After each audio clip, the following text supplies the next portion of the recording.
நல்லது. இன்றைய நாளிலும் கடவுளுடைய நாமங்களை நாங்கள் கற்றுக்கொண்டு வருகின்ற இந்த வேத படிப்பிலே இன்றைய நாள்ல தேவனுடைய நாமங்கள் என்ற அந்த வேத படிப்பிலே 2வது வேத படிப்பாக இன்றைய நாளிலே ஏகோவா ஷம்மா என்ற கடவுளுடைய நாமத்தை குறித்து நாங்கள் கற்றுக்கொள்ள இருக்கிறோம். ஏகோவா ஷம்மா. இந்த வேத பகுதி அல்லது இந்த நாமம், இந்த பெயர் எங்க சொல்லப்பட்டிருக்கிறது என்று நாங்கள் பார்ப்போம் என்று சொன்னால், எசேக்கியேல் 48ஆம் அதிகாரத்தில் 35ஆம் வசனத்தில் இது சொல்லப்படுது. அப்ப எசேக்கியேல் புத்தகம் தெரியும் எங்களுக்கு. அது ஒரு தீர்க்க தரிசன புத்தகமாக இருக்கிறது. எசேக்கியேல் மூலம் கடவுள் தன்னுடைய ஜனங்களுக்கு அந்த தீர்க்க தரிசனமாக சொல்லுகின்ற காரியமாக இருக்கிறது. அதுல 48ஆம் அதிகாரம் 35ஆம் வசனத்துல நாங்க காண்றோம். அந்த வசனம் இப்படியாக சொல்லுகிறது: சுற்றிலும் அதன் அளவு 18,000 கோலாகும். அந்நாள் முதல் நகரம் ஏகோவா ஷம்மா என்னும் பெயர் பெறும் என்று ஆண்டவருடைய வசனத்தின் மூலம் தீர்க்க தரிசனமாக எசேக்கியேல் உரைக்கிறத நாங்க பார்க்கிறோம். அப்ப என்ன நாங்க கவனிக்கிறோம்? அந்த நாள் முதல் நகரம் ஏகோவா ஷம்மா என்று அழைக்கப்படும், பெயர் பெறும் என்று ஆண்டவர் சொல்றார். இப்ப கீழே நாங்க வாசிக்கிறோம், ஏகோவா ஷம்மா அப்படின்னு சொல்லும் பொழுது தேவன் அங்கே இருக்கிறார். அப்படி இல்லாவிட்டால் தேவன் எல்லா இடத்திலும் தன் மக்களோடு இருக்கின்றார் என்று அர்த்தம் பெறுகிறது. சரியா? அதாவது அவருடைய பிரசன்னம், the presence of God ன்னு சொல்லுவோம். அவருடைய பிரசன்னம் அவருடைய மக்களோடு இருக்கிறது. அதே நேரத்துல கடவுள் தன்னுடைய மக்களோடு எப்பொழுதும் இருப்பார். அதே நேரத்துல கடவுள் தங்கள் மக்கள் வாழுகின்ற அந்த நகரத்துல, மக்கள் குடிக்கொண்டிருக்கின்ற அந்த இடத்துல மக்களோடு அவர் இருப்பார் என்பதுதான் இந்த யெகோவா ஷம்மா என்கின்ற பெயருக்கு அர்த்தம் கொடுக்கப்படுகிறத நாங்க பார்க்கிறோம். அப்ப இங்க நாங்க பார்க்கிறோம் முக்கியமான விஷயம் என்னன்னு சொன்னா, இது இப்ப இருப்பார் என்று எதிர்காலத்தை குறித்து சொல்லுகின்ற ஒரு காரியமாக இருக்கிறது எசேக்கியேலின் மூலம்.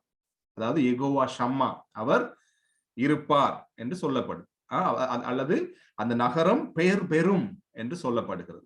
அப்ப எதிர்காலத்தை குறித்து சொல்றதுக்கான காரியம் என்ன என்பதை நாங்க பார்க்கும் பொழுது பாருங்க, இந்த தீர்க்க தரிசனம், அதாவது எசேக்கியேல்ல கடவுள் தன்னுடைய தாசன் மூலம் சொல்லப்பட்ட தீர்க்க தரிசனத்தின் பின்னணியை நாங்க கொஞ்சம் பார்க்கணும். அப்பதான் நாங்க கண்டு கொள்ளலாம் ஏன் இது எதிர்காலத்துல சொல்லப்படுகிறது, பெயர் பெறும் என்று சொல்லப்படுகிறதுன்னு சொல்லி நாங்க கவனிக்கலாம்.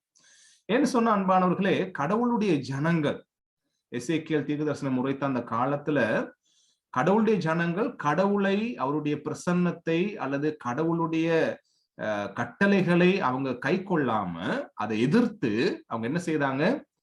கடவுளுக்கு எதிராக பாவம் செய்தார்கள். அதுல முக்கியமா விக்கிரக ஆராதனையில அவங்க ஈடுபட்டார்கள் என்பதை நாங்க பார்ப்போம்.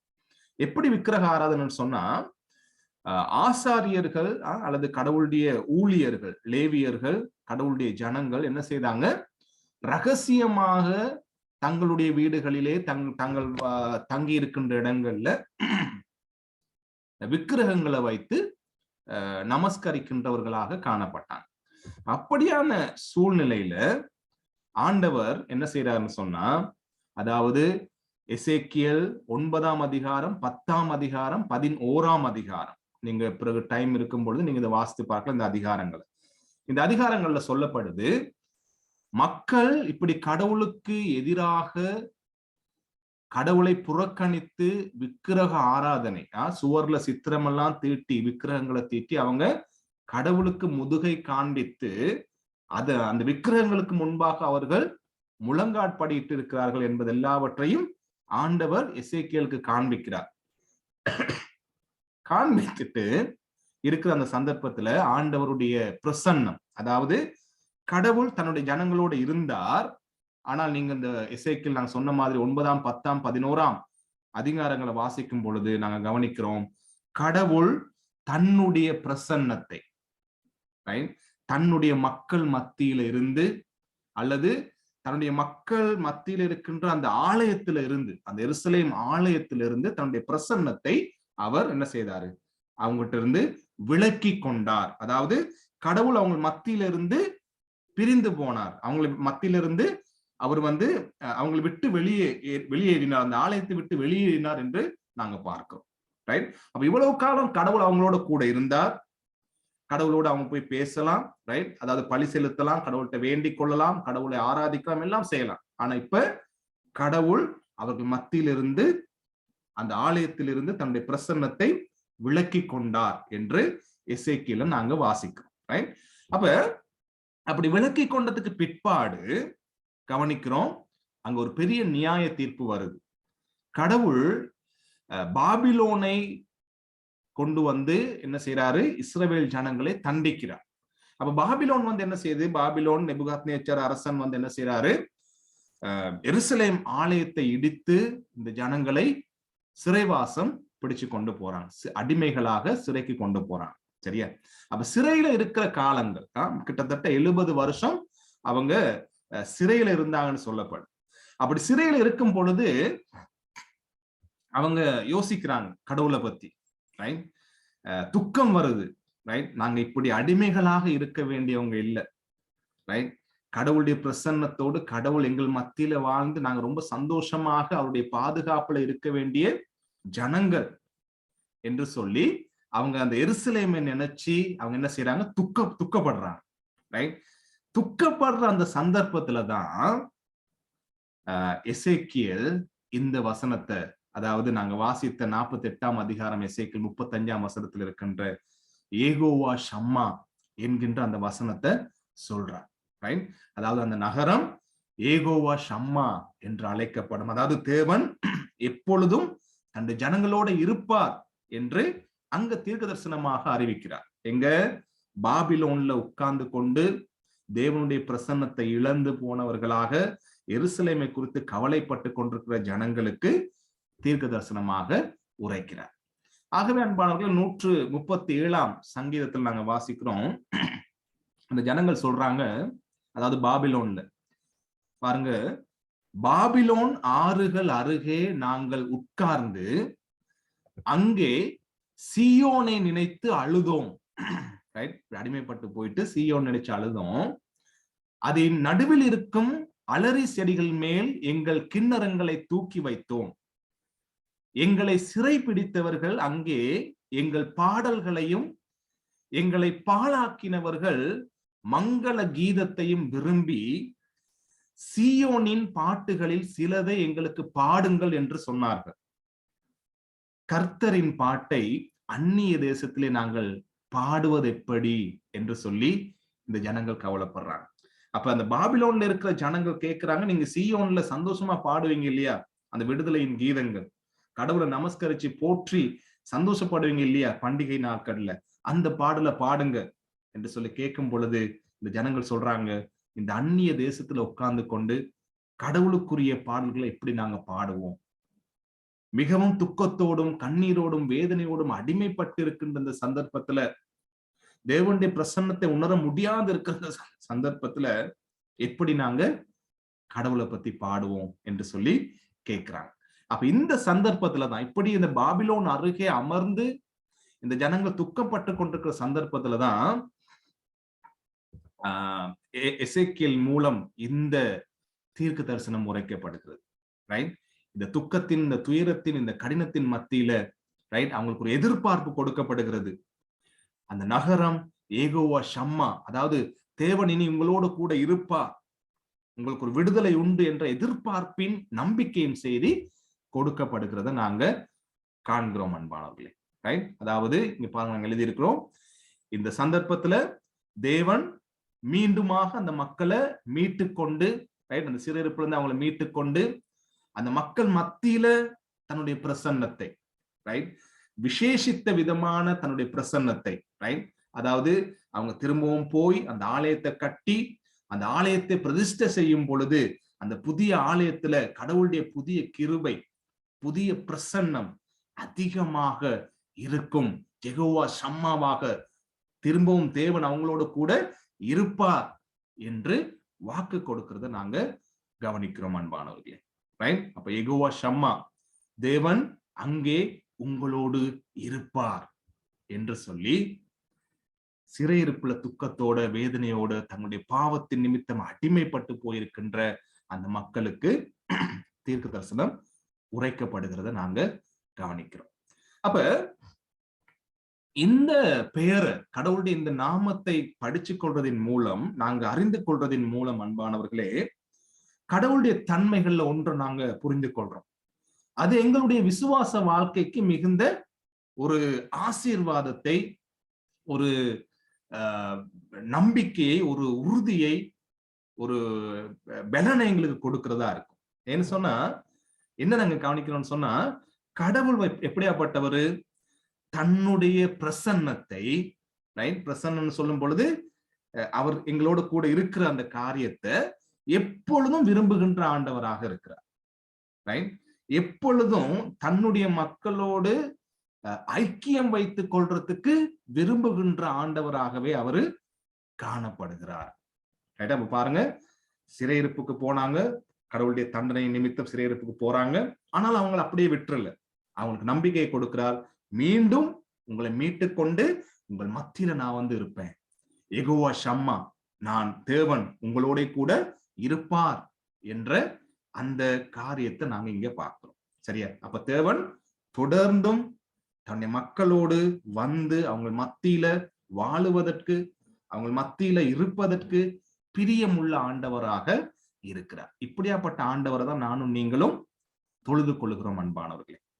அவர் எப்பொழுதும் எங்களோடு உறவாட, எங்களோடு ஐக்கியம் கொள்ள, அவருடைய பிரசன்னத்தை எங்கள் மத்தியில வைப்பதற்கு அவர் விரும்புகின்ற தேவனாக இருக்கின்றார். சரியா? பாருங்க, வேதாகமத்துல ஆரம்பத்துல இருந்து பார்க்கும் பொழுது இந்த கடவுளுடைய இப்படியான இந்த கடவுளுடைய இந்த தன்மையை நாங்க கண்டு கொள்ளக்கூடியதா இருக்கு. அதாவது தேவன் எப்படி தன்னுடைய மக்களோடு தன்னுடைய பிரசன்னத்தை, தன்னுடைய அந்த ஐக்கியத்தை வைக்க விரும்புகிற ஆண்டவரா இருக்கு, எப்படி அவங்களோட உறவு வைத்துக் கொள்றதுக்கு விரும்புகின்ற ஆண்டவராக இருக்கிறார் என்பதை, அவர் எப்படி யெகோவா ஷம்மாவாக தேவன் அவங்களோட கூட இருக்க விரும்புகிறார் என்பதை நாங்க ஆரம்பத்துல இருந்து பார்க்கிறோம். பாருங்க, அங்க ஏதேன்ல நாங்க வாசிக்கிறோம், ஆதி ஆகமத்துல ஏதேன் தோட்டத்தை குறித்து பார்க்கும் பொழுது அங்க கடவுள் தான் படைத்த ஆதாம் ஏவாளோடு என்ன செய்யறாரு? பேசுகிறார் இல்லையா? அங்க சொல்லப்படுகிறது, குளிர்ச்சியான வேளையில கடவுள் என்ன செய்யறாரு? அங்க உலாவி கொண்டு வந்து ஆதாமோட பேசுறதுக்கு முற்படுகிறத நாங்க பார்க்கிறோம். பாருங்க, கடவுள் மனுஷனை படைச்சிட்டு அவங்களை விட்டு தூர இருக்க விரும்புகிற ஆண்டவர் அல்ல. அவர் யெகோவா ஷம்மாவாக எப்பொழுதும் தன் மக்களோடு இருக்க, தன்னுடைய பிரசன்னத்தை, தன்னை உணர்கின்ற அந்த உணர்வை கொடுக்க விருப்பமுள்ள ஆண்டவராக இருக்கிறார். ரைட்? அப்ப அந்த மக்களோடு, ஆதாம் ஏவாளோடு உறவாடும்படி அவர் அங்க வர்றதை நாங்க கவனிக்கிறோம் இல்லையா? ஆனா என்ன நடந்துச்சு? அவர் வருவதும் ஆதாம் ஏவாளோடு பேசுகின்ற அந்த உறவு, அந்த காரியம் நீடிக்கல. ஏன் நீடிக்கல? எங்களுக்கு தெரியும், ஆதாம் ஏவாளுடைய கீழ்ப்படியாமையின் நிமித்தம் அது நீடிக்கல. அப்ப கடவுள் எப்பொழுதும் தன்னுடைய மக்களோடு உறவாடும்படி வந்து கொண்டே இருக்கிறார். ஆனா மனுஷன் கடவுளுக்கு விரோதமாக செயல்பட்டதுக்கு பிற்பாடு அந்த பிரசன்னத்தை விட்டு ஓடி ஒளிந்து கொள்ளுகிறவனாகவே இருக்கிறான். அதுதான் ஆரம்பத்துல நாங்க பார்க்கிறோம். அப்ப தேவன் தன்னுடைய பிரசன்னத்தோட வாரார், அவனோட பேச வாரார், மனுஷன் அவரை விட்டு ஓடுகிறவனாக காணப்படுகிறான் என்பதை நாங்க ஆரம்பத்துல பார்க்கிறோம். அதுக்கு பிறகு நாங்க வேதத்துல பார்க்கிற காரியம் என்ன? காயின் ஆபேல், அவங்களுக்குள்ள ஒரு விஷயம் நடக்குது. கோபம், சண்டை, எரிச்சல், கொலை, அந்த கொலையை மறைக்கிறதுக்கு காரியங்கள் நடைபெறுது. ஆனாலும் கடவுள் என்ன செய்யறாரு? அவங்களோடையும் வந்து பேசுறார். ரைட்? காயினோட வந்து பேசி, காயினோடு இடைப்பட்டு, ரைட், தான் இருக்கிறேன், நான் பார்த்து கொண்டிருக்கிறேன், நீங்க இப்படி அக்கிரமம் செய்ய முடியாது, நீ கொலை செய்த உன்னுடைய சகோதரனுடைய ரத்தம் என்னை நோக்கி கூப்பிடுது, நீதி கேட்குது என்று சொல்லி தான் அவங்களோட கூட இருக்கிறதை, தான் அவற்றை விசாரிக்கின்ற, அவற்றை காண்கின்ற ஆண்டவராக இருக்கிறேன் என்பதை, தான் அவர்களோடு இடைப்படுகின்ற கர்த்தர் என்பதை அங்கு விளங்கப்படுத்துறார். அப்ப ஆதாம் ஏவாளுக்கோட எப்படி இடைப்பட்டாரோ அதுக்கு பிற்பாடு நாங்க கவனிக்கிற காரியம் என்ன? காயின் ஆபேலோடு அங்க இடைப்படுறார் ஆண்டவர். ரைட்? அப்ப ஆபேலுடைய காணிக்கை ஏற்றுக்கொள்கின்ற காரியம், ரைட், இது எல்லாமே அவங்களோடு உறவாடுகிறதை, அவங்களோடு இடைப்படுகின்றதை நாங்க கவனிக்கிறோம் ஆண்டவர் இல்லையா? அப்ப நம்முடைய ஆண்டவர் அப்படியாப்பட்ட ஒரு குணாதிசயத்தோட இருக்கிறார். அடுத்து பாருங்க, நாங்க ஆதியாகமத்துல வாசிக்கிறோம், ஏனோக்கு அப்படின்னு சொல்லுகின்ற மனுஷனோட ஆண்டவர் சஞ்சரித்து கொண்டிருந்தார். அதாவது ஏனோக்கு தேவனோடு சஞ்சரித்து கொண்டிருந்தான்னு சொல்லப்படும். ரைட்? அப்ப சஞ்சரித்து கொண்டிருந்தான்னு சொன்னா உறவாடி கொண்டிருந்தான். அப்ப தேவன் உறவாடுகின்ற தன்னுடைய ஐக்கியத்தை மக்களை சூழ, தனிநபர்களை சூழ வைக்கின்ற ஏகோவா ஷம்மாவாக இருக்கின்றார் என்பதை நாங்க கவனிக்கிறோம். அடுத்து பாருங்க, மோசே ஓரேப் மலையில தனியா அவன் ஆடு மேய்ச்சி கொண்டு போகும் பொழுது அங்க அவனை மோசையை ஆண்டவர் சந்தித்து பேசுகிறத நாங்க கவனிக்கிறோம். தனிப்பட்ட ரீதியில தன்னுடைய பிரசன்னத்தை வைக்கின்ற கர்த்தர்.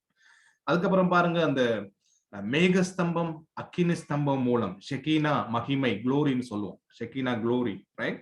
அவர் அக்கினி ஸ்தம்பமாக, மேகஸ்தம்பமாக, ரைட், கடவுள் தன்னுடைய மகிமை, அதாவது மக்கள் மத்தியில நான் இருக்கின்றேன், ரைட்? அந்த யாத்திராகமத்தை நாங்க வாசிக்கிறோம், கடவுள் ஜனங்கள் வந்து எகிப்துல இருந்து அவங்க விடுதலையாகி போகும் பொழுது வனாந்திரத்தில் நாங்க தனியா இல்ல, கடவுள் இருக்கிறார். மேல பார்க்கும் பொழுது மேக ஸ்தம்பமாக, அக்கினி ஸ்தம்பமாக எங்களோடு கூட இருக்கின்றார் என்ற அந்த உணர்வை, அந்த பிரசன்னம் உங்களோடு கூட இருக்கின்ற அந்த உணர்வை எப்பொழுதும் கொடுக்கின்ற ஆண்டவராகவே இருக்கிறார். பாருங்க, அவர் பேசாம பரலோகத்துல உட்கார்ந்து கொண்டு எங்களை சும்மா அப்படியே போங்க வாங்கன்னு சொல்லுகின்ற கர்த்தர் அல்ல. கூட இருந்து தன்னுடைய பிரசன்னத்தை, தான் அவங்களோட கூட இருக்கின்றதை உணர்வு பூர்வமாக வெளிப்படுத்துகின்ற கர்த்தர் அவர்.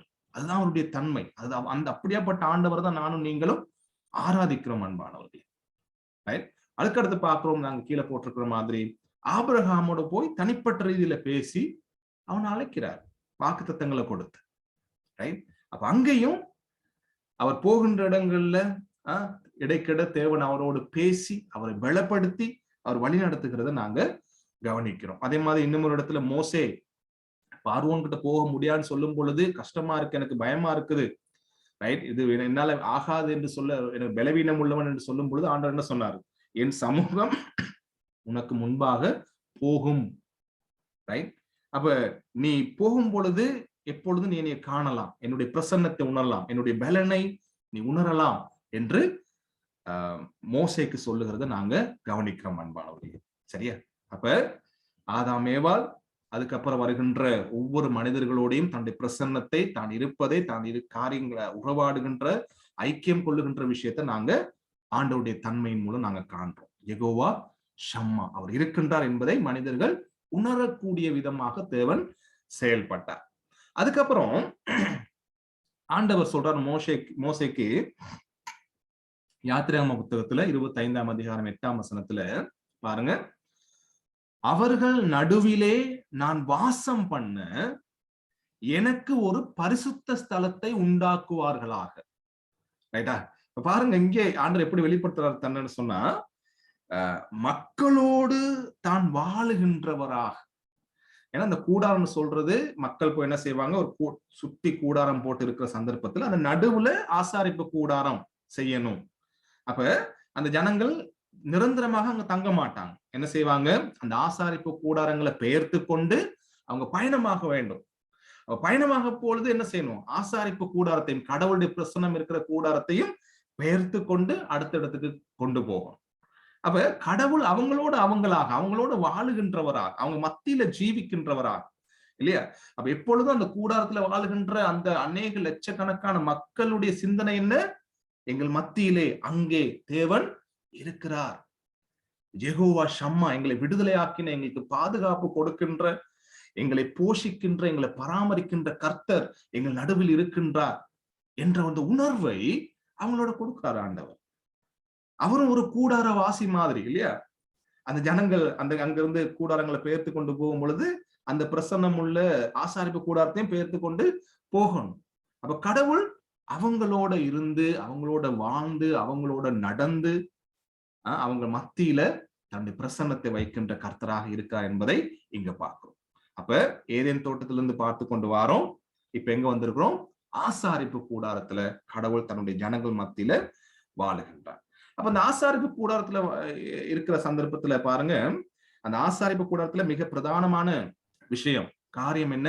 அங்க இருக்கின்ற உடன்படிக்கையின் பெட்டி, மகா பரிசுத்த ஸ்தலத்துல வைக்கப்பட்டிருக்கின்ற உடன்படிக்கையின் பெட்டி. அங்க என்ன சொன்னார் ஆண்டவர் அந்த பெட்டியை வைக்கிற சந்தர்ப்பத்துல? 25ஆம் அதிகாரம் யாத்திராகமம் 22ஆம் வசனத்துல, அங்கே நான் உன்னை சந்திப்பேன்.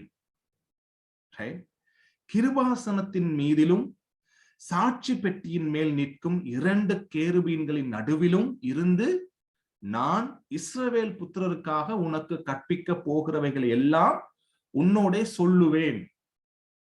அப்ப யெகோவா ஷம்மா என்கின்ற கர்த்தர், எங்களோடு கூட இருக்கின்ற, எங்களை சந்திக்கின்ற கர்த்தர் எங்களோடு கூட இருக்கிறார் என்பதை ஆசாரிப்பு கூடாரத்தில் இருக்கின்ற அந்த சாட்சி பெட்டியின் மீது நின்று ஆண்டவர் உங்களோடு இடைப்படுவேன் சொல்வதன் மூலம் வெளிப்படுத்துறதை நாங்க பார்க்கிறோம். அடுத்து ஆசாரிப்பு கூடாரத்துல வாழ்ந்து அவங்க அந்த வனாந்தர பயணத்தை கடந்து அதுல அநேகர் கொல்லப்பட்டு சிலர் மாத்திரம் ஆண்டவர் சொன்ன எங்க போறாங்க? கானான் தேசத்துக்குள்ள போறாங்க. கானான் தேசத்துக்குள்ள, அந்த கானான் தேசத்தை கைப்பற்றதுக்கு கிட்டத்தட்ட சொல்லப்படுது 6.5 வருஷம் யுத்தம் செய்ய வேண்டி இருந்துச்சு. ஜோஷுவா யுத்தம் செய்து அந்த தேசம் பிரிக்கப்பட்டதுக்கு அப்புறம் ஆண்டவர் சாலமோனின் மூலம் என்ன செய்யப்படுது? இவ்வளவு நாள் ஆசாரிப்பு கூடாரத்துல மக்கள் மத்தியில் இருந்த ஆண்டவர் சாலமோன் மூலம் ஒரு ஆலயம் கட்டப்படுது இல்லையா? அந்த ஆலயம் கட்டப்படும் பொழுது ஆண்டவர் சொன்னாரு, இந்த ஆலயத்துல நான் என்ன செய்வேன்? உங்களோட பேசுவேன். பாருங்க, அந்த ஆலயம் கட்டப்பட்ட சந்தர்ப்பத்துல அந்த ஆலயத்தை குறித்து எப்படி சொல்லப்படுது, இந்த வசனம் எப்படி சொல்லுதுன்னு பாருங்க. அப்பொழுது ஆசாரியர்கள் பரிசுத்த ஸ்தலத்திலிருந்து புறப்படுகையில் மேகமானது கர்த்தருடைய ஆலயத்தை நிரப்பிற்று. மேகத்தின் நிமித்தம் ஆசாரியர்கள் ஊழியம் செய்கிறதற்கு நிற்க கூடாமல் போயிற்று. கர்த்தருடைய மகிமை ஆலயத்தை நிரப்பிற்று. கர்த்தருடைய மகிமை ஆலயத்தை நிரப்பிற்றுன்னு என்ன அர்த்தம்? கடவுளுடைய பிரசன்னம். அப்ப யூதர்கள் அதை சூழ எருசலேம்ல வாழுகின்ற சந்தர்ப்பத்துல அவங்களுடைய சிந்தனை எப்பொழுதும் எதை நோக்கி இருக்கும்? தேவனுடைய பிரசன்னம் எங்கள் மத்தியில இருக்கிறது. எங்க இப்ப இருக்கு? ஆலயத்துல. அவருடைய மகிமை நிரம்பி இருக்கிறது என்பதை, நான் அவங்களோட கூட இருக்கின்றேன் என்பதை ஆண்டவர் வெளிப்படுத்துகின்றார். யெகோவா ஷம்மா, தேவன் அங்கே இருக்கிறார் என்பதை எப்பொழுதும் வெளிப்படுத்துகின்றார். அப்ப அந்த வெளிப்படுத்தலான காரியம் ஒரு மிகுந்த பலனை, விசுவாச வாழ்க்கையில உறுதியோடு என்ன துன்பங்கள், துயரங்கள், துக்கங்கள் வந்தாலும், என்ன கடினங்கள், தோல்விகள் வந்தாலும் விசுவாச வாழ்க்கையில உறுதியோடு நடப்பதற்கு அது எங்களுக்கு பலனை கொடுக்கிறதாக இருக்கும் இல்லையா? பாருங்க, அடுத்து நாங்க வாசிக்கிறோம் 1 ராஜாக்கள் 5:5, ஆகையால் நான் உன் ஸ்தானத்தில் உன் சிங்காசனத்தின் மேல் வைக்கும் உன் குமாரனே என் நாமத்திற்கு ஆலயத்தை கட்டுவான் என்று கர்த்தர் என் தகப்பனாகிய தாவீதினிடத்தில் சொன்னபடியே என் தேவனாகிய கர்த்தரின் நாமத்திற்கு ஆலயத்தை கட்ட வேண்டும் என்று இருக்கின்றேன். அப்ப ஆலயத்தை கட்டினது சாலமோன் தன்னுடைய இஷ்டப்படிக்கு, தன்னுடைய சிந்தனையின்படி செய்யல. கடவுள் கட்டளை கொடுக்க, எப்படி மோசேக்கு கூடாரம் கட்ட சொன்னாரோ உங்க மத்தியில நான் வாழணும்னு சொல்லிட்டு, அதே மாதிரி சாலமோனுக்கு தன்னுடைய தகப்பனின் மூலம், தாவீதின் மூலம் கடவுள் கொடுத்த வழிநடத்தல், ஆலயத்தை கட்டுங்க, நான் அங்கே இருக்கணும் என்பதற்காக ஆண்டவர் வெளிப்படுத்துகிறார். சரியா? அடுத்து என்ன நாங்க பாக்குறோம்? இப்ப சாலமோன் கட்டின ஆலயத்துல கடவுள் இருந்தார், கடவுளுடைய பிரசன்னம் இருந்துச்சு. அந்த பிரசன்னம் தான் நாங்க என்னத்தை கண்டோம்?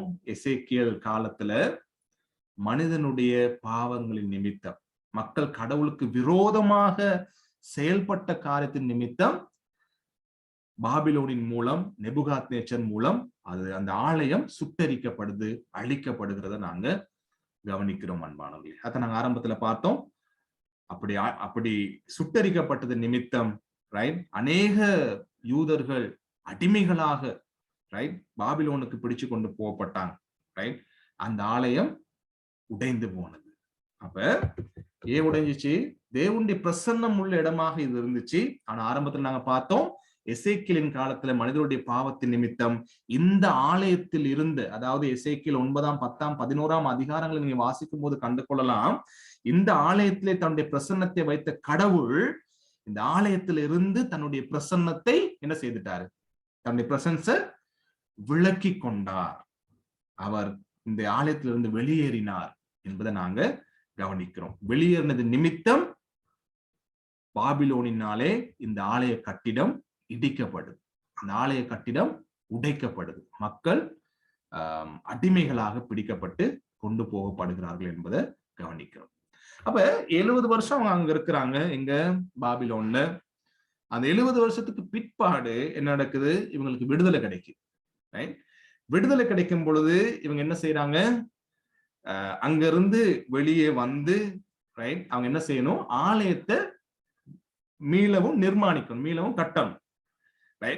கட்டுகிற சந்தர்ப்பத்துல கடவுள் அங்க அவங்களுக்கு சொல்றாரு, என்னுடைய பிரசன்னத்தை அந்த புதிய ஆலயத்துல, எஸ்ரா புத்தகத்தை வாசிக்கும் போது நாங்க காண்டோம்.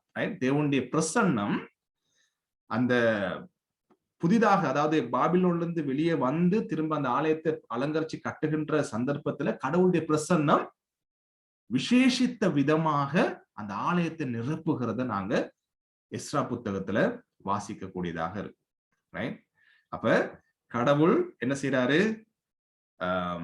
தன்னுடைய மக்கள் தன்னுடைய பிரசன்னத்தை விட்டு தூர போக வேண்டிய நிலைமை ஏற்பட்டாலும் கடவுள் அவங்களை விடுற மாதிரி இல்லை. திரும்பவும் அவங்களுக்கு ஒரு வாய்ப்பை கொடுக்கிறார். திரும்பவும் வாங்க, திரும்பவும் ஆலயத்தை கட்டுங்க, திரும்பவும் நான் என்னுடைய பிரசன்னத்தை நான் அங்க வைப்பேன், நான் அங்க வருவேன், உங்களோட இடைப்படுவேன், நீங்க என்னை காணலாம், என்னை உணரலாம் என்ற விதமாக வாய்ப்பு கொடுக்கின்ற ஆண்டவராக இருக்கிறார். சரியா? அப்ப பாருங்க, கடவுள் சில நேரங்களில் நம்முடைய பாவத்தின் நிமித்தம் நாங்க கடவுளுடைய எச்சரிப்பை கேட்டு கேட்டு கேட்டு கேட்டு அதை நாங்க கண்டு கொள்ளாம போகிறது நிமித்தம் சில நேரங்களில் நம்ம உணர்வோம் என்னது? கடவுள் நம்மோடு இல்லை என்றத மாதிரி உணர்வோம். அதாவது கடவுளை முன்ன மாதிரி எங்களுக்கு உணர முடியாது, எங்களுடைய பாவத்தின் நிமித்தம். ஆனாலும் கடவுள் என்ன செய்யறாரு? அந்த பாவத்தை எங்களை விட்டு நீக்கி மீண்டும் புதிய வாழ்க்கையை கொடுத்து அவருடைய பிரசன்னத்தை எங்களோடு வைக்கின்ற ஆண்டவராக இருக்கிறார். அதுதான் தாவீது 51ஆம் சங்கீதத்துல, நறுங்குண்டதும் நொறுங்குண்டதுமான இருதயத்தை நீர் புறக்கணிக்க மாட்டீர், என்னை மன்னிச்சு என்ன செய்யுங்க? புதிய ஆவியை, புதிய இருதயத்தை எனக்குள்ள தாங்க, நான் உங்களை துதிக்கிற துதி என்னுடைய வாயில எனக்கு வேணும் என்று சொல்லி திரும்பவும் அந்த பிரசன்னம், ஆண்டவரே உங்களோடு இருக்கிற உறவு, நீர் என்னோட பேசுவது, நீர் என்னை வழி நடத்துகிற அந்த காரியம் எனக்கு வேணும் என்று கேட்கிற அளவுக்கு கடவுள் எப்படியாப்பட்டவராக இருக்கிறாரு? திரும்பவும் திரும்பவும் தன்னுடைய மக்களுக்கு வாய்ப்பளிக்கிறவராக இருக்கிறார். அதாவது அவருக்கு வேணும், யெகோவா ஷம்மா, நான் என்னுடைய மக்களோட இருக்கிறேன் என்பதை காண்பிக்கிறது தான் அவருடைய குணாதிசயம். ஆகவே ஆரம்பத்துல இருந்து நாங்க பார்த்து கொண்டு வரோம், தேவன் இந்த குணாதிசயத்திலிருந்து அவர் என்ன செய்ய மாட்டேங்கிறாரு? தன்னை விலக்கி கொள்ளவே மாட்டேங்கிறார். மனுஷனுடைய பாவத்து நிமித்தம் கொஞ்ச காலம் தண்டனை நிமித்தம் அவங்களுக்கு அந்த பிரசன்னத்தை விலக்கி கொண்டாலும் திரும்பவும் வாய்ப்பளிக்கின்ற கர்த்தராக இருக்கிறார். சரியா? அப்ப என்ன நாங்க பாக்குறோம்? அங்க 70 வருஷம் அடிமைகளாக இருந்து திரும்ப வந்து எஸ்ரா நெகேமியாவின் தலைமையில வாராங்க. திரும்ப ஆலயம் கட்டப்படுது. அந்த ஆலயம் முதல் சாலமோன் கட்டின ஆலயமா இருந்துச்சு, அது உடைக்கப்படுது. திரும்ப கட்டப்படுகிற ஆலயம் யாரு கட்டுறது? செருபாபேல் என்று சொல்லப்படுகின்ற ஒரு மனிதனுடைய, ஒரு நபருடைய தலைமையில அந்த ஆலயம் கட்டப்படுகிறத நாங்க கவனிக்கிறோம். சரியா? அதுல பாருங்க, எஸ்ரா 6ஆம் அதிகாரம் 16ஆம் வசனம் நான் கடைசியா சொல்லியிருக்கிறேன். அங்க சொல்லப்படுது, அப்பொழுது இஸ்ரவேல் புத்திரரும் ஆசாரியரும் லேவியரும் சிறையிருப்பில் இருந்து வந்த மற்றவர்களும் தேவனுடைய ஆலய பிரதிஷ்டையை சந்தோஷமாக கொண்டாடினார்கள். பிரதிஷ்டை பண்ணும் பொழுது தேவனுடைய மகிமை, தேவனுடைய பிரசன்னம், தேவன் அங்க சந்தோஷமாக அவங்களோடு வர்றத அவங்க கண்டு சந்தோஷமாக கொண்டாடினார்கள் என்பதை நாங்க கவனிக்கிறோம். அப்ப உடைக்கப்பட்டு போனாலும் திரும்பவும் நிர்மாணிக்கப்பட்டு திரும்பவும் கடவுள் அங்க அவங்க மத்தியில யெகோவா ஷம்மாவாக தன்னை வெளிப்படுத்துகின்றார். அதுக்கப்புறம் அன்பானவர்களே, புதிய ஏற்பாடு வருது. அதுக்கப்புறம் பெரிய ஒரு வரலாறு இருக்குது. அந்த வரலாறு இப்ப நாங்க படிக்க போகல. அதுக்கப்புறம் புதிய ஏற்பாட்டுல நாங்க என்ன பாக்குறோம்னு சொன்னா, அங்க இருந்த ஏதோமியனான ஏரோது, சரிட்டா, அவர் என்ன செய்யறாரு? யூதர்களுடைய ஆலயத்தை புதுப்பிச்சு கொடுக்கிறார். அங்க இருக்கிற ரிப்பேர் வேலையெல்லாம் செய்து புதுப்பிச்சு கொடுக்கிறார். ஆகவே அது என்ன சொன்னாங்க? ஏரோதின் ஆலயம் அப்படின்னு சொன்னாங்க. அப்ப சாலமோனின் கட்டின ஆலயம், அதுக்கப்புறம் செருபாபேல் கட்டின ஆலயம், இங்க என்ன சொல்லப்படுது? ஏரோதின் ஆலயம். ஏன் அவர் அப்படி செஞ்சாரு? ஏரோது அவர் நல்ல நோக்கத்தோட செய்யல. அவருக்கு வேணும் யூதர்கள் மத்தியில தனக்கு ஒரு நல்ல பேர் எடுத்துக் கொள்ளணும். தன்னுடைய ஆட்சிக்கு விரோதமாக யூதர்கள் செயல்படக்கூடாது, புரட்சி பண்ணக்கூடாது. எனவே அவங்களுடைய முக்கியமான விஷயம் என்னது? இந்த ஆலயம். எனவே இந்த ஆலயத்துல நான் அக்கறையோடு இருக்கிறேன் என்பதை காண்பிக்கிறதுக்காக பல விதமான செலவுகளை செய்து அவர் பிரயாசங்களை கொண்டு இந்த ஆலயத்தை அவர் தன்னுடைய புகழுக்காக அவர் கட்டினார். ரைட்? அப்படி கட்டப்பட்டு இருக்கிற அந்த ஆலயத்துக்குள்ள நடந்த விஷயங்களை ஆண்டவர் இயேசு சுவாமி பூமியில இருக்கும்போது என்ன செய்யறாரு? போயிட்டு பாக்குறார். அது எங்க நாங்க காண்றோம்? மார்க் 11ஆம் அதிகாரத்துல 15, 17 பார்க்கும்பொழுது என்ன நடந்துச்சு? ஆலயத்துக்குள்ள தேவனுடைய பிரசன்னம் இருக்க வேண்டிய இடத்துல என்ன நடந்துகிட்டு இருக்குது? அங்க வியாபாரம் நடந்துகிட்டு இருக்கு. ரைட்? அங்க விற்கிறவர்கள், கொள்ளுகிறவர்கள், ரைட்? காசுக்காரர்கள் சொல்லப்படுது பாருங்க 15ஆம் வசனத்துல. ரைட்?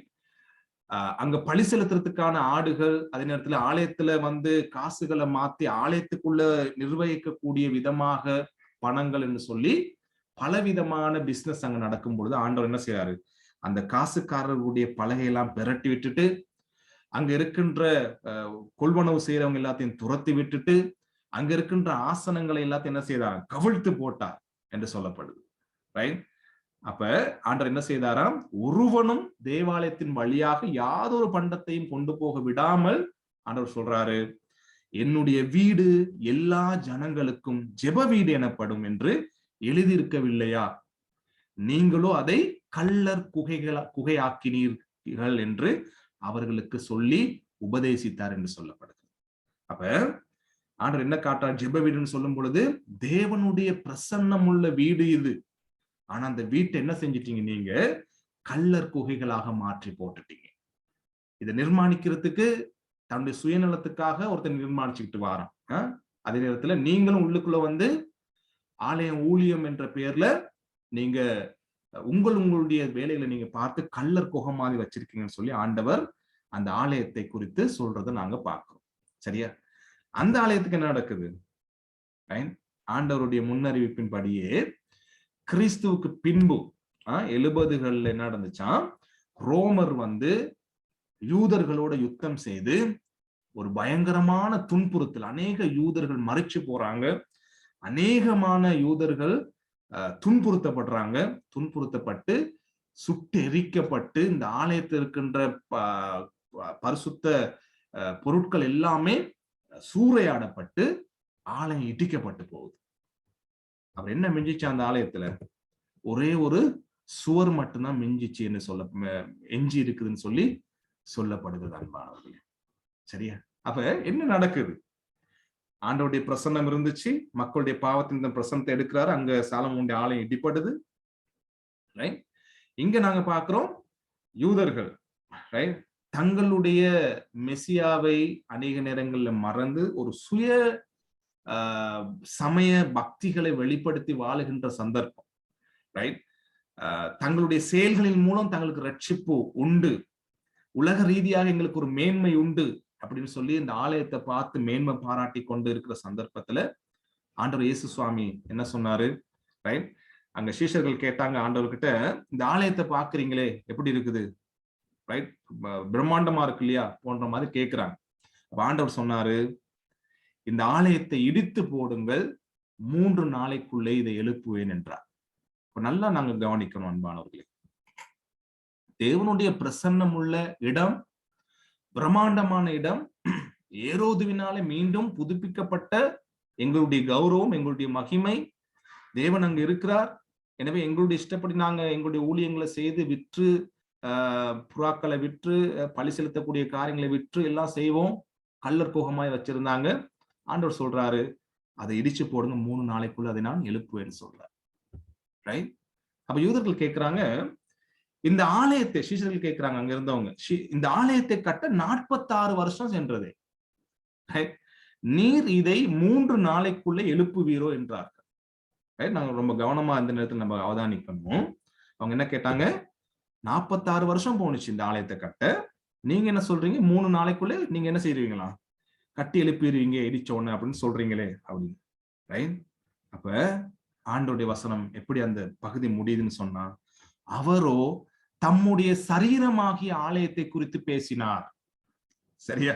யோவான் 1ஆம் அதிகாரத்துல பார்க்கிறோம், அவர் தேவனா இருந்தார், அவர் தேவனோடு கூட இருந்தார். அந்த தேவன் மாம்சமாகி மக்கள் மத்தியில வந்திருக்கிறார். ரைட்? மக்கள் மத்தியில சரீரமாக இருக்கின்ற அந்த ஆலயத்தை தேவன் அங்கே இருக்கின்றார், யெகோவா ஷம்மாவாக.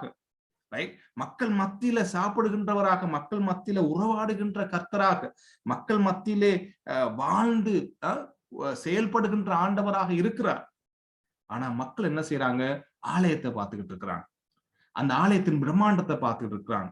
ஆனா அந்த பிரம்மாண்டம் இடிக்கப்பட்டு உடைக்கப்பட்டு காணாம போகுது அன்பானவர்களே. அப்ப ஆண்டவர் என்ன காண்பிக்கிறாரு? தன்னுடைய சரீரமாகிய ஆலயத்தை குறித்து பேசுகிறார்.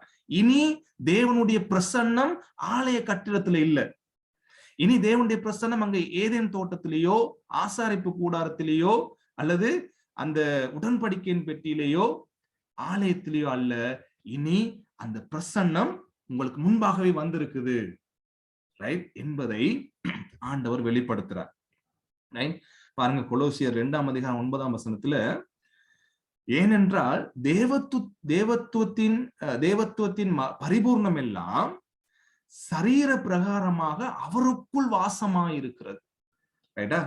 அப்ப தம்முடைய சரீரமாகிய ஆலயத்தை குறித்து பேசுகிறான்னு சொல்லப்படுது. அடுத்து என்ன சொல்லப்படுது இந்த வசனத்துல வாசிக்கிறோம்?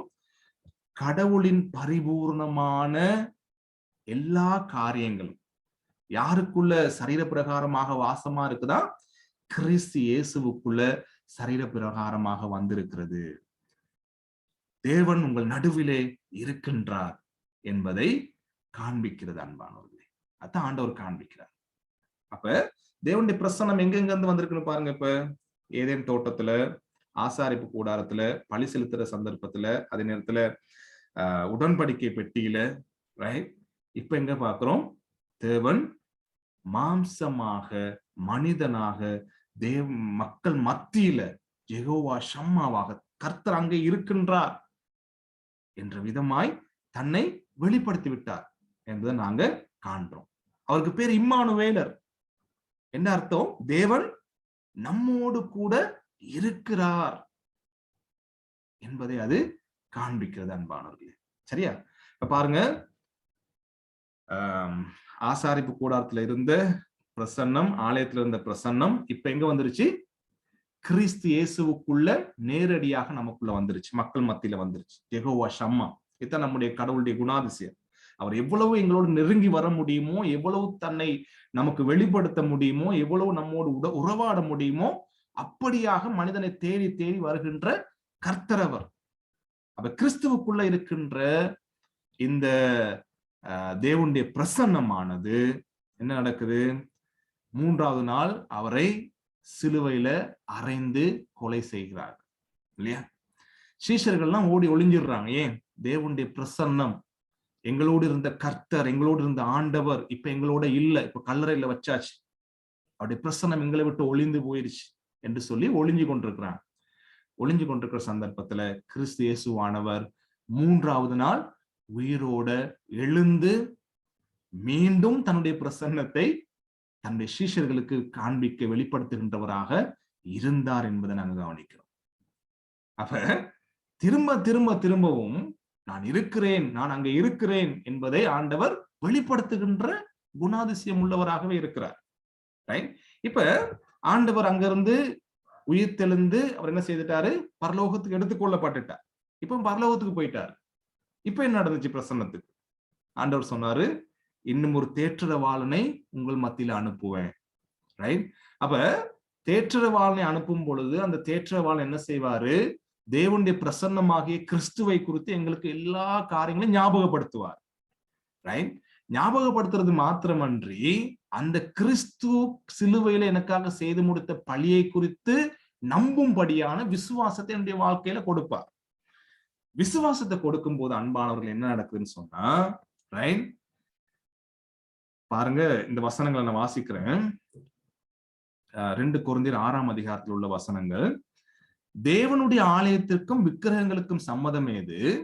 நான் அவர்களுக்குள்ளே வாசம் பண்ணி அவர்களுக்குள்ளே உலாவி அவர்கள் தேவனாயிருப்பேன், அவர்கள் என் ஜனமாய் இருப்பார்கள் என்று தேவன் சொன்னபடி நீங்கள் ஜீவனுள்ள தேவனுடைய ஆலயமா இருக்கிறீர்கள். சரியா? இப்ப கிறிஸ்து இயேசுவுக்குள்ள இருந்த கிறிஸ்து இயேசுவே அந்த பிரசன்னமாக இருந்தாரு. இப்ப அந்த பிரசன்னம் எங்க வந்துருச்சு? ஜனங்கள் மத்தியில. ரைட்? யாரெல்லாம் கிறிஸ்துவை விசுவாசிக்கிறார்களோ அவர்கள் மத்தியில என்ன செய்யறாராம்? உலாவி, ரைட், அவர்கள் மத்தியில வாசம் பண்ணி, ரைட், அந்த ஜனங்களுக்கு தேவனாய் இருப்பேன், ரைட் என்ற விதமாக அந்த ஆலயம் இப்ப கட்டிடமான ஆலயம் இல்ல, விசுவாசிகள் ஒன்று கூடுற இடம், அங்கதான் தேவனுடைய பிரசன்னம் இருக்கிற இடம் என்று சொல்லி ஆண்டவர் வெளிப்படுத்துறார். நீங்க தான் ஆலயம் என்று வெளிப்படுத்துகிறத நாங்க பார்க்கிறோம். சரியா? அடுத்து பாருங்க, 1 கொரிந்தியர் 3:16 நீங்கள் தேவனுடைய ஆலயமா இருக்கிறீர்கள் என்றும் தேவனுடைய ஆவி உங்களில் வாசமா இருக்கிறார் என்றும் அறியீர்களா? ரைட்டா? இப்ப தேவனுடைய ஆவியானவர், ரைட், அந்த தேவனுடைய பிரசன்னம், தேவன் எங்களோடு இருக்கின்ற அந்த இம்மானுவேலர், அந்த ஆவியான கர்த்தர் என்ன செய்துட்டாரு? நமக்குள்ளே வாசம் பண்ணுகிறவராக மாறிட்டார். இப்ப ஆலயம் இது நானும் நீங்களும் தான் ஆலயம். விசுவாசிகள் ஒண்ணு கூடுற இடம் தான் தேவனுடைய ஆலயம். ரைட்டா? அப்ப கொலோசியர் 1:27 வாசிக்கிறோம், புறஜாதிகளுக்குள்ளே விளங்கிய இந்த ரகசியத்தில் உள்ள மகிமையின் ஐஸ்வர்யம் இன்னதென்று தேவன் தம்முடைய பரிசுத்தவான்களுக்கு தெரியப்படுத்த சித்தமானார். கிறிஸ்துவானவர் மகிமையின் நம்பிக்கையாக உங்களுக்குள் இருப்பதை இந்த ரகசியம். சரியா? இப்ப தேவனுடைய பிரசன்னத்தை நமக்குள்ள கொண்டு வந்து வச்சுட்டார். எந்த இடத்துல எல்லாம் நாங்க போறோமோ வாரமோ, இப்ப நாங்க அந்த பிரசன்னத்தை உணர்றதுக்கு எருசலேம் போக வேண்டிய அவசியம் இல்லை. அந்த பிரசன்னத்தை உணர்றதுக்கு பல கோடிக்கணக்கு செலவழிச்சிட்டு வெளிநாடுகளுக்கு போக வேண்டிய அவசியம் இல்லை. பாருங்க, அந்த பிரசன்னத்தை உணர்றதுக்கு இப்ப நாங்க எங்க இருக்கிறோமோ, எந்த இடத்துல இருக்கிறோமோ, அதான் அந்த சமாரிய ஸ்திரீக்கு சொன்னாரு, எங்கும் கடவுளை ஆராதிக்கும் காலம் இப்ப வந்திருக்குது. ரைட்? ஏன்னு சொன்னா அவருடைய பிரசன்னம் இப்ப நமக்குள்ள இருக்கு.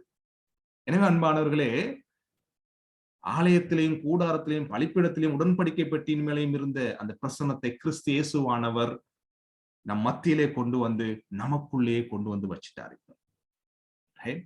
இப்ப நானும் நீங்களும் என்ன சொல்றோம்?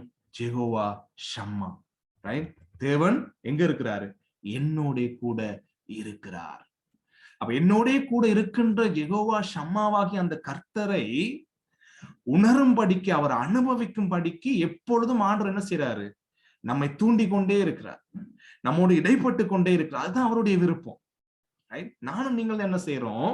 சில நேரங்கள் அந்த தன்மையை உணர முடியாதபடி ஓடிக்கொண்டு இருக்கிறோம். ரைட்டா? அப்ப எசேக்கியேல் 48:35 சொன்னது மாதிரி, அந்த நாள் முதல் கிறிஸ்து இயேசு பூமிக்கு வந்து தன்னை வெளிப்படுத்தி முழுமையாக தன்னை வெளிப்படுத்துற அந்த நாள் முதல், ரைட், அந்த நகரம், ரைட், கடவுளுடைய ஜனங்கள் யெகோவா ஷம்மா என்று பெயர் பெறும் என்று தீர்க்க தரிசனம் உரைக்கிறத நாங்க கவனிக்கிறோம் அன்பானவர்களே.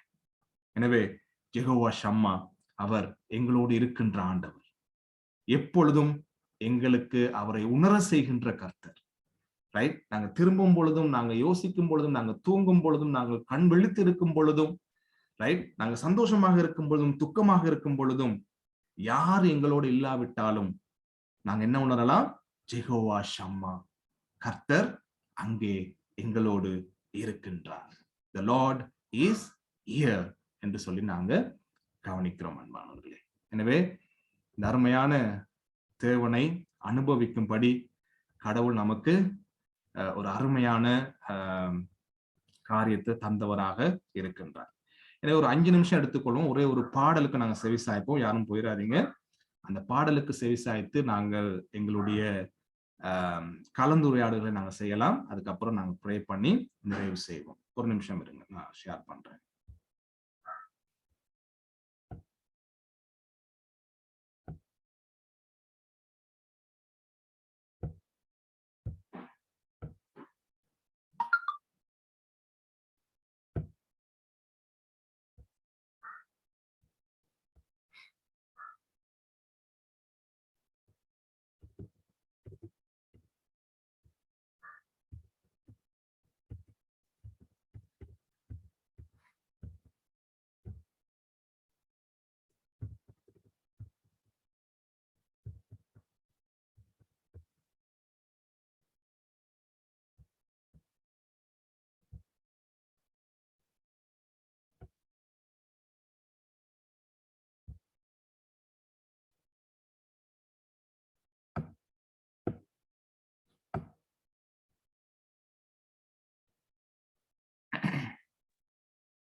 ஒரு நிமிஷம் இருங்க, எங்களுக்கு அது எடுக்காதா இருக்கும்.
யெகோவா ஷம்மா, நீர் என்னோடு இருப்பதினால் நான் இதுவரை ஜீவிக்கிறேன். நான் இதுவரை ஜீவிக்கிறேன்.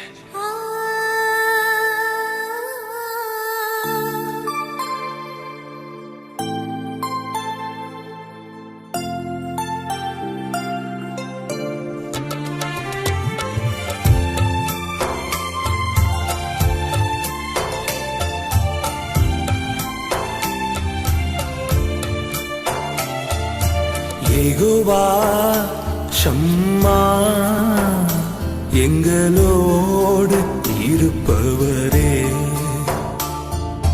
யெகோவா ஷம்மா, எங்களோடு இருப்பவரே.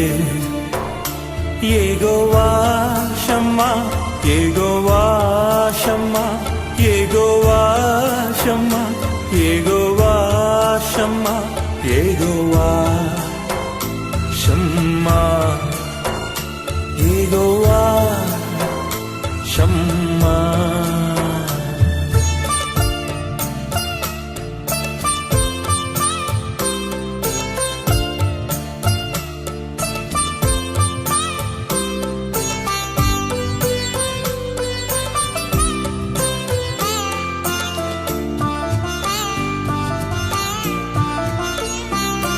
நீர் என்னோடு இருப்பதனால் நான் இதுவரை ஜீவிக்கிறேன்.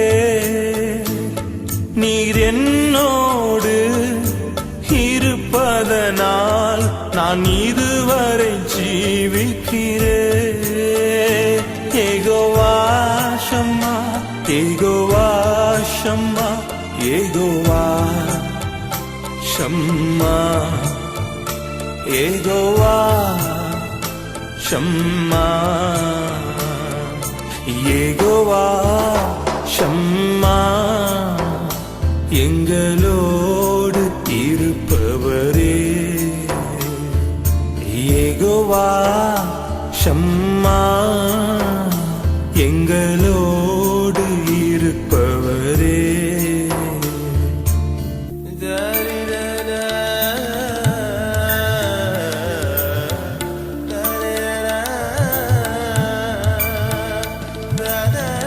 அப்பா, என் குடும்பத்தை தினந்தோறும் பாதுகாக்கிறீங்களே, உமக்கு நன்றிப்பா, உமக்கு நன்றி.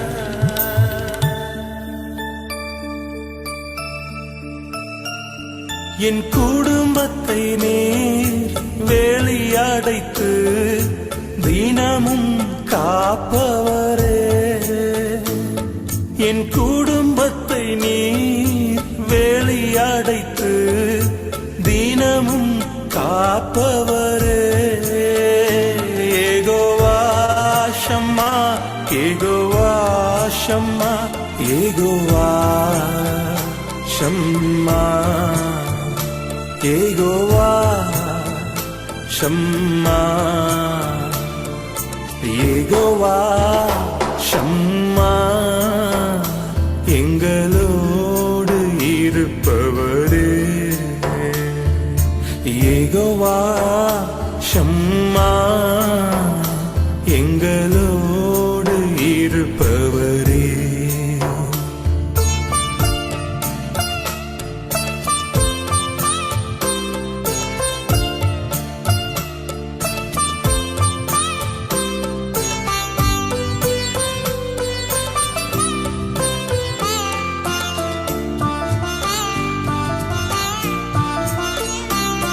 என் சபையில் நீர் வாசம் செய்கிறீர், என் துதிகளை விரும்புகிறீர். என் சபையில் நீர் வாசம் செய்கிறீர், என் துதிகளை விரும்புகிறீர்.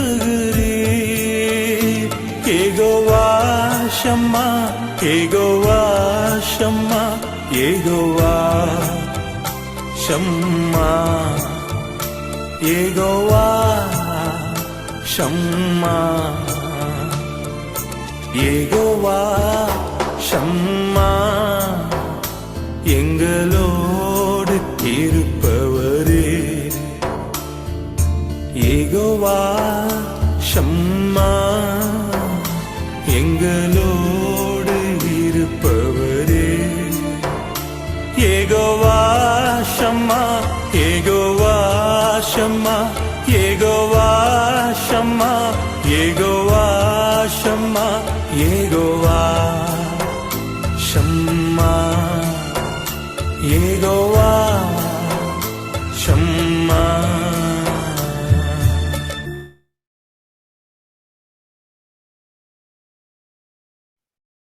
நல்லது. இந்த நேரத்துல நாங்க கற்றுக்கொண்ட காரியங்களை கடவுளை குறித்து நாங்க பகிர்ந்து கொள்ளலாம்.